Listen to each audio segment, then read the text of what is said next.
ಬಂಟಯ್ಯ ಆಜಾಮಿಗೆ ಒಂದು ಪುಸ್ಮೆ ಕೊಟ್ಟು ಶೇವಿಂಗ್ ಮಾಡಿಸ್ಕೊತಾನೆ. ಆಜಾಮಿ ಸಾವ್ಕಾರನ ಮನೆ ಮುಂದೆ ಹೋಗ್ತಾ.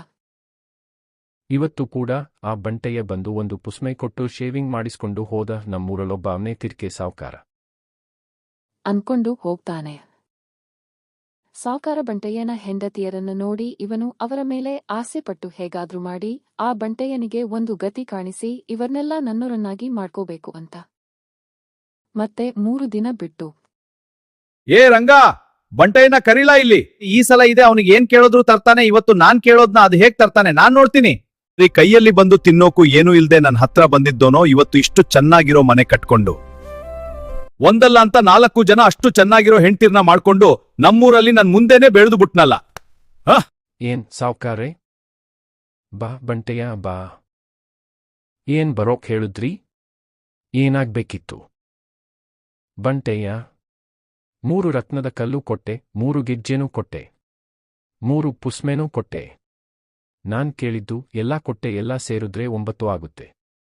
ಅದಕ್ಕೆ ಇದ್ರೂ ಜೊತೆಗೆ 3 ಇಲಿ ಮಾವಿನ ಹಣ್ಣು ತಂದು ಕೊಡ್ಬಿಡಪ್ಪ. ಅಲ್ಲಿಗೆ 12 ಆಯ್ತದೆ. ಏನೂ ಆಗುತ್ತಾ? ಇಲಿ ಮಾವಿನ ಹಣ್ಣ ಆಯ್ತು, ಸಾವ್ಕಾರ್ರೆ ತಂದು ಕೊಡ್ತೀನಿ. ಹೋಗು ಹೋಗು, ಅದೇಗೆ ಇಲ್ಲಿ ಮಾವಿನ ಹಣ್ಣು ತರ್ತೀಯಾ? ನಾನು ನೋಡ್ತೀನಿ ಎಲ್ಲಿ ಅಂತ ಹುಡುಕ್ತೀಯಾ. ಬಂಟಯ್ಯ ಯೋಚನೆ ಮಾಡ್ತಾ ಮಲಗಿರ್ತಾನೆ. ಸಾವ್ಕಾರ ಹೇಳಿದ ಎಲ್ಲಾನು ಹೇಗೋ ಕಷ್ಟಪಟ್ಟು ತಂದುಕೊಟ್ಟೆ, ಆದ್ರೆ ಈ ಇಲಿ ಮಾವಿನ ಹಣ್ಣು ಎಲ್ಲಿದೆ, ಅದು ಹೇಗೆ ಹುಡುಕೋದು? ರತ್ನದ್ ಕಲ್ಗೆ ರತ್ನನಾರಿಯನ್ನ ಗಿಳಿ ಹಿಡ್ದು ರಾಕ್ಷಸಿನ ಸಾಯಿಸಿ ತಕೊಂಡ್ ಬಂದೆ. ಗೆಜ್ಜೆಗೆ ಗೆಜ್ಮಾವತಿನ ಯಮನ ಹತ್ರ ಅವನು ಕೊಟ್ಟ. ಒಂದು ಕಂಡಗ ಎಳ್ಳು ಜೀರಿಗೆನ ಇರುವೆಗಳ ಸಹಾಯದಿಂದ ಬೇರೆ ಬೇರೆ ಮಾಡಿ ತಕೊಂಡ್ ಬಂದ್ ಕೊಟ್ಟೆ. ಪುಸ್ಮೆಗೆ ಪುಷ್ಪವತಿನ ಯಮಧರ್ಮರಾಜನ ಹತ್ರ ಅವನ ಕೈ ಕಾಲು ಹಿಡಿದು ಕಾಡಿಬೇಡಿ. ಲೇ ಮಾನ್ವಾ, ನೀನ್ ಒಂದ್ಸಲ ಬಂದು ಗೆಜ್ಮಾವತಿನ ಅವ್ರ ಅಕ್ಕ ನೋಡ್ಬೇಕಂತ ಕರ್ಕೊಂಡೋದೆ. ಮತ್ ಇವಾಗ್ಲೂ ಅದೇ ಹೇಳ್ಕೊಂಡು ಪುಷ್ಪವತಿನ ಕರ್ಕೊಂಡೋಗೋಗೆ ಇದೇನ್ ನಿಮ್ ಮಾವನ್ ಮನೆ ಅಲ್ಲ ಕಣಯ್ಯ.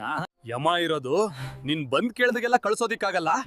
ನಾನ್ ಹೇಳೋ ಕೆಲ್ಸ ಮಾಡು, ಆಮೇಲೆ ಕರ್ಕೊಂಡೋಗುವಂತೆ. ಸರಿ ಯಮಧರ್ಮರಾಜ. ಏನ್ ಹೇಳ್ತೀರಾ? ಅದನ್ನ ನಾನ್ ಮಾಡ್ತೀನಿ.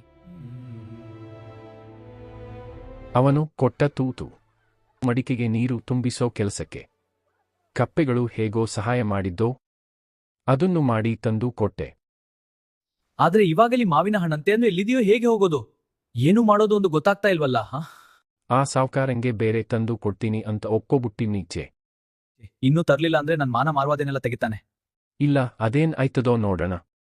ನಾನ್ ಹೇಗಾದ್ರೂ ಹುಡ್ಕಿ ತಕ ಬರ್ಬೇಕು, ಅವನು ಕೊಡ್ಬೇಕು. ಈ ಬಂಟಯ್ಯ ಮನಸ್ಸು ಮಾಡಿದ್ರೆ ಏನ್ ಬೇಕಾದ್ರೂ ಮಾಡ್ತೀನಿ ಅಂತ ಆ ಸಾವ್ಕಾರಂಗೆ ತೋರಿಸ್ತೀನಿ.